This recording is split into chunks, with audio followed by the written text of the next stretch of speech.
अस्सलाम वालेकुम बच्चों, आज हमने लेक्चर स्टार्ट करना है। Lecture number 47। हमारे पास जो टॉपिक है वो है न्यूरॉन। हमने कोऑर्डिनेशन नर्वस कोऑर्डिनेशन स्टार्ट की थी। चैप्टर है हमारा coordination and control. Last time जो हमने लेक्चर एंड किया था वो था रिसेप्टर्स में। हमने देखा था कि रिसेप्टर्स जो हैं वो बेशुमार तरह के होते हैं और वो अपना सिग्नल कैसे कन्वे करते हैं ब्रेन को, और ब्रेन के पास जब इतने ज़्यादा सिग्नल्स आ रहे होते हैं तो वो स्पेशलाइज्ड पोर्शन को ही कैसे अपना मैसेज कन्वे करता है। ठीक है, अब कोऑर्डिनेशन में हमारे पास नर्वस कोऑर्डिनेशन में नेक्स्ट पॉइंट है न्यूरॉन क्या होते हैं। वैसे जब हम न्यूरॉन की बात करते हैं तो हम कहते हैं कि न्यूरॉन जो है वो बेसिक यूनिट है, बेसिक स्ट्रक्चरल और फंक्शनल यूनिट है नर्वस सिस्टम का। ठीक है, स्ट्रक्चरल और फंक्शनल यूनिट है नर्वस सिस्टम का। कौन सी चीज? आपके पास न्यूरॉन। इसी तरह जब आप नेफ्रॉन की बात करते हैं तो नेफ्रॉन में आप कहते हैं कि नेफ्रॉन जो है वो बेसिक यूनिट है आपके पास एक्सक्रीटरी सिस्टम का। आपके किडनीज का जो बेसिक यूनिट है वो नेफ्रॉन है। न्यूरॉन में आप कहते हैं कि ये बेसिक यूनिट है किस चीज का? आपके नर्वस सिस्टम का। ठीक है, अब ये जो आपके पास नर्वस सिस्टम में न्यूरॉन होता है, न्यूरॉन के साथ ही एक और चीज होती है जिसको आप कहते हैं गैंग्लिया। ठीक है, गैंग्लिया या न्यूरोग्लिया जो है इसमें आप कहते हैं, सॉरी इसमें आप कहते हैं न्यूरोग्लिया इसको कहते हैं, जो आपके पास बेसिक चीज आती है नर्वस सिस्टम में। एक और पॉइंट है जिसमें आप कहते हैं कि इसमें न्यूरॉन्स जो होते हैं उनके स्पोर्टेड आर्गन्स होते हैं, स्पोर्टेड सेल्स होते हैं नर्वस सिस्टम में। न्यूरॉन को तो आप कहते हैं कि ये बेसिक यूनिट है, फंक्शनल स्ट्रक्चरल यूनिट है नर्वस सिस्टम का। इनकी हेल्प के लिए, न्यूरॉन की हेल्प के लिए स्पोर्टेड सेल्स होते हैं, उनको सपोर्ट करने के लिए सेल्स होते हैं जिनको आप कहते हैं न्यूरोग्लिया। ठीक है, ये जो न्यूरोग्लिया होते हैं ये स्पेशलाइज्ड किस्म के सेल होते हैं जो सपोर्ट कर रहे होते हैं इसको, न्यूरॉन को। अब ये न्यूरोग्लिया किस तरह के हो सकते हैं? इनको आप कहते हैं दो तरह के होते हैं ये। इसमें जो स्पेशलाइज्ड काइंड आ जाती है वो है आपके पास शिवान सेल्स। ठीक है, आपके जो न्यूरॉन हो उसके ऊपर अगर माइलिन शीट की कवरिंग हुई भी हो, जो ऑक्सन है उसके ऊपर माइलिन शीट की कवरिंग हुई भी हो, तो जो कवरिंग होती है माइलिन शीट की उसको आप कहते हैं शिवान सेल। तो जो शिवान सेल होते हैं वो किसके तौर पे एक्ट कर रहे होते हैं? आपके पास न्यूरोग्लिया के तौर पे एक्ट कर रहे होते हैं। ठीक है, नेक्स्ट जो चीज है आपके पास वो ये है न्यूरोग्लिया का रोल क्या है, ये सपोर्टेड ऑर्गन कैसे हैं, ये सपोर्टेड सेल्स कैसे हैं कि एक तो ये न्यूट्रिशन प्रोवाइड कर रहे होते हैं। ठीक है, अगर आपसे पूछा जाए कि न्यूरोग्लिया का क्या काम है तो आप कहते हैं कि न्यूरोग्लिया एक्ट करते हैं सपोर्टेड सेल्स के तौर पे। किसको सपोर्ट कर रहे हैं? न्यूरॉन को सपोर्ट कर रहे हैं। और सपोर्ट कैसे कर रहे हैं कि दो बातें करते हैं, एक तो ये न्यूट्रिशन प्रोवाइड करते हैं। ठीक है, किसको न्यूट्रिशन प्रोवाइड करते हैं? आपके न्यूरॉन को न्यूट्रिशन प्रोवाइड कर रहे होते हैं। और दूसरी चीज क्या करते हैं यहाँ पे कि ये प्रोटेक्शन प्रोवाइड करते हैं। ठीक है, एक तो प्रोटेक्ट कर देते हैं, माइलिन शीट आ जाती है, कवरिंग हो जाती है ऑक्सीजन के ऊपर, तो ये प्रोटेक्शन दे रहा होता है। दूसरा ये क्या करता है कि न्यूट्रिशन प्रोवाइड करता है। ठीक है, नेक्स्ट अगली चीज ये है कि आपके पास जो न्यूरॉन होते हैं वो तीन तरह के होते हैं। ठीक है, न्यूरॉन की जो अगर आप टाइप्स देखते हैं तो तीन तरह की टाइप्स होती हैं इसकी, कि एक को आप कहते हैं सेंसरी न्यूरॉन, फिर मोटर न्यूरॉन, और देन आप कहते हैं इंटरमीडिएट या मिक्स्ड न्यूरॉन। ठीक है, ये आपके पास तीन, इसको आप मिक्स जो होते हैं उनको आप एसोसिएटिव भी कह सकते हैं, इंटरमीडिएट भी कह सकते हैं। ये तीन इसमें टाइप्स आ जाती हैं न्यूरॉन की। ठीक है, अब यहाँ पे अगर आप देखिए बेसिक स्ट्रक्चर देखते हैं हम न्यूरॉन का किस तरह का स्ट्रक्चर होता है। ठीक है, न्यूरॉन को अगर आप देखें तो न्यूरॉन के अंदर दो तीन चीजें होती हैं। इसका स्ट्रक्चर अगर आप देखें इसके अंदर तीन चीजें, एक आप कहते हैं कि इसके अंदर होता है सेल बॉडी, दूसरी चीज है इसके अंदर डेंड्राइट्स, तीसरी चीज आप इसके अंदर जो कहते हैं वो है ऑक्सल्स। ठीक है, ये तीन चीजें हैं इसके न्यूरॉन के स्ट्रक्चर के अंदर। यहाँ पे अगर मैं इसका स्ट्रक्चर ड्रा करूं तो इस तरह से इसका स्ट्रक्चर आता है कि ये आपके पास कोई न्यूरॉन है,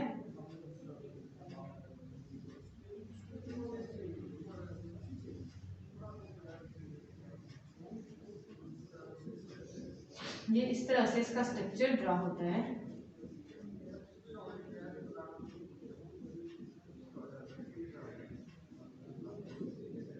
ये आपके पास न्यूरॉन का बेसिक स्ट्रक्चर है।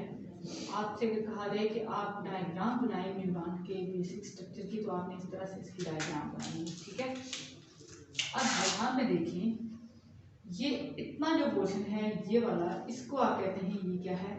Cell body. ये जो पोर्शन है इसको आप कहते हैं, ये वाला पोर्शन, ये जो ब्रांचेस निकली हुई हैं इनको आप कहते हैं, ये है आपके पास डेंड्राइट्स। इसके बाद ये वाला पोर्शन जो यहाँ तक आता है इसको आप कहते हैं, ये है आपके पास अक्सर। ये इसका बेसिक स्ट्रक्चर है, ठीक है। अब अगर यहाँ पे न्यूरोग्लिया, ये जो आप कहते हैं स्पोर्टेड सेल्स होते हैं, वो किस तरह से होते हैं कि ये ऑक्सीजन के ऊपर इस तरह से एक कवरिंग आ जाती है, इस तरह से। इस कवरिंग को आप कहते हैं कि ये क्या है, ये माइलिन शीट है, ठीक है। ये आपके पास कवरिंग आ जाती है इस तरह से। इस कवरिंग को आप कहते हैं, ये क्या है, माइलिन शीट है, ठीक है। ये माइलिन शीट जो है, ये सेल ऐसा न्यूरॉन जो जिसके ऊपर ऑक्सीजन के ऊपर ये शीट आ जाती है उसको कहते हैं माइलिनेटेड ऑक्सीजन, ठीक है। जिसके ऊपर ये शीट नहीं होती उसको आप कहते हैं नॉन माइलिनेटेड ऑक्सीजन। जैसे आप कहते हैं कि ये वाला पोर्शन है इसके ऊपर माइलिन शीट नहीं है, ये वाला जो गैप है इसको आप कहते हैं कि नोड ऑफ रेडलर भी कह सकते हैं, मतलब जो आपके पास नोड्स आ जाते हैं, ठीक है। अब यहाँ पे ये है आपके पास स्ट्रक्चर न्यूरॉन का। अब जो नेक्स्ट चीज है वो है आपके पास फंक्शन।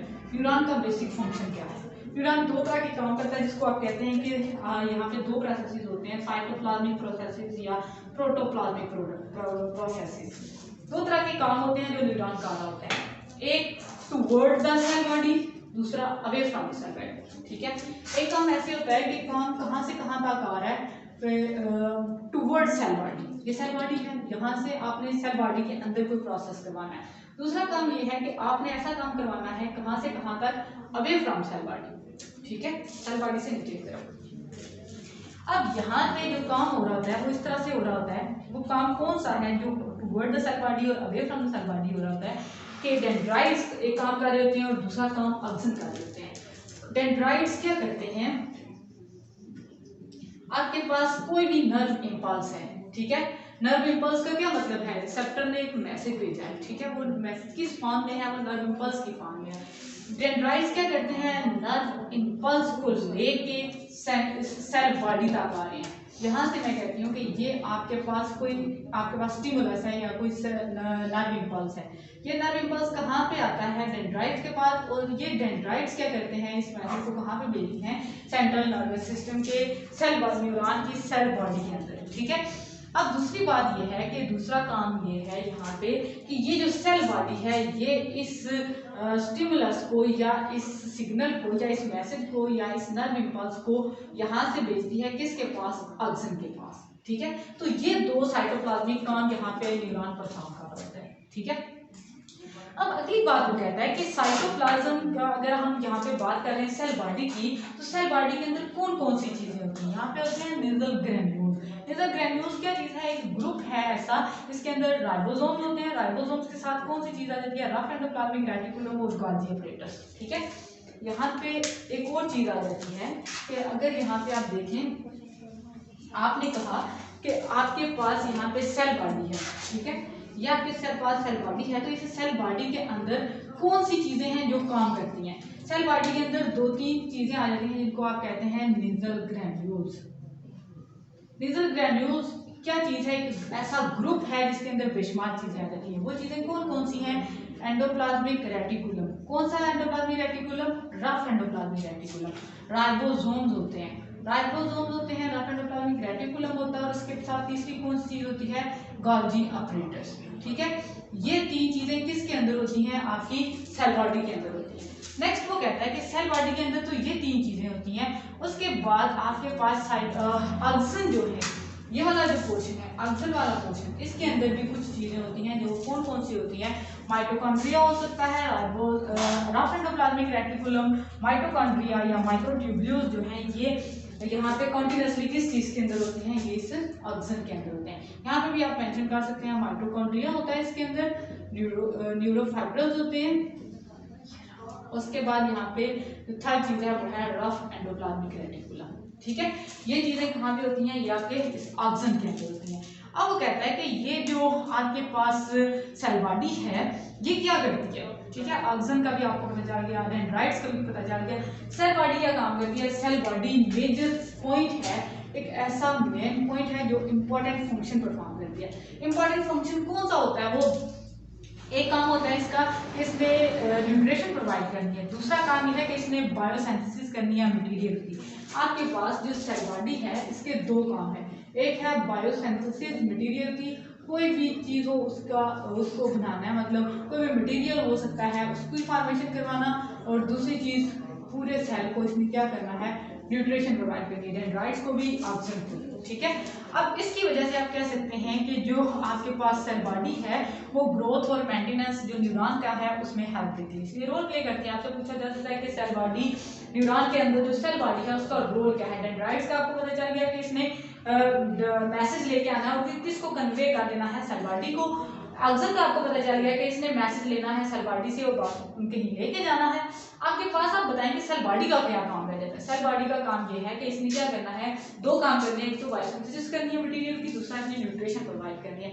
तो न्यूट्रिशन प्रोवाइड करने से या बायोसिंथेसिस आप मटेरियल करवाने से क्या होगा, एक तो ग्रोथ होगी न्यूरॉन सेल की, दूसरा इसको आप मेंटेन कर सकते हैं, मेंटेनेंस प्रोवाइड करता है। ठीक है, नेक्स्ट जो चीज़ है वो ये है, लास्ट पॉइंट है इसमें कि आप देखें कि ये जो आप कहते हैं कि न्यूरॉन ग्रोथ कर रहा है या ये इसको मेंटेन कर रहा है, तो ये आप देखेंगे यहाँ पे ग्रोथ जो है वो एक स्पेशलाइज्ड पॉइंट पे जाके स्टॉप हो जाती है। ठीक है, जब न्यूरॉन सेल एक पॉइंट पे रीच कर जाता है, पहुंच जाता है, तो उसके बाद ये डिवाइड नहीं करता, उसके बाद इसकी डिवीजन स्टॉप हो जाती है। ठीक है, अब यहाँ पे ये है कि नेक्स्ट पॉइंट जो है वो है आपके पास इफेक्टर। इफेक्टर क्या होते हैं, इफेक्टर्स आपके पास स्पेशलाइज्ड किस्म के ऑर्गन्स होते हैं जिनके पास ब्रेन या कोऑर्डिनेटर जो होते हैं वो मैसेज कन्वे करते हैं।